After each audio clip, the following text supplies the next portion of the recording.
రేపు ప్రపంచ పర్యావరణ దినోత్సవం సందర్భంగా వినూత్న కార్యక్రమం చేపడుతున్నట్లు టీడీపీ రాష్ట్ర అధ్యక్షుడు పల్లా శ్రీనివాసరావు వెల్లడించారు. పర్యావరణ పరిరక్షణ ప్రతి ఒక్కరి బాధ్యత అనే సందేశాన్ని సమాజానికి చాటి చెప్పేందుకు రేపు సైకిల్ యాత్ర చేపట్టనున్నట్లు పల్లా తెలిపారు. దీనిలో భాగంగా రేపు ముఖ్యమంత్రి చంద్రబాబు విశాఖపట్నంలో సైకిల్పై ప్రయాణం చేస్తారన్నారు. ప్రజలు కూడా సైకిల్ యాత్రలో భాగస్వాములు కావాలని ఆయన పిలుపునిచ్చారు. రేపు అనగా 5th జూన్ ప్రపంచ పర్యావరణ పరిరక్షణ దినోత్సవం సందర్భంగా రాష్ట్ర వ్యాప్తంగా తెలుగుదేశం పార్టీ ఒక ప్రత్యేక కార్యక్రమం తీసుకోవడానికి ముందుకు వెళ్తున్నామండి.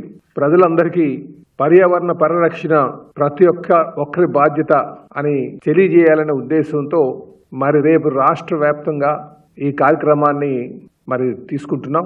పర్యావరణ పరిరక్షణలో భాగంగా అలాగే ప్రజలకు అవగాహన కల్పించే విధంగా నా దేశం నా బాధ్యత అనే నినాదాన్ని పురస్కరించుకొని ప్రతి ఒక్కరు కూడా సైకిల్ వినియోగించాలని చెప్పేసి ఈ సందర్భంగా మేము కోరుతున్నాం. ఎందుకంటే సైకిల్ వినియోగం వల్ల ఇంధనం ఆదా అవుతుంది, పొల్యూషన్ లేకుండా ఉంటుంది. చిన్న ప్రయత్నం పెద్ద మార్పు అనే నినాదంతో మనం ముందుకు వెళ్దామని చెప్పేసి ప్రతి ఒక్కరిని కోరుతున్నాం.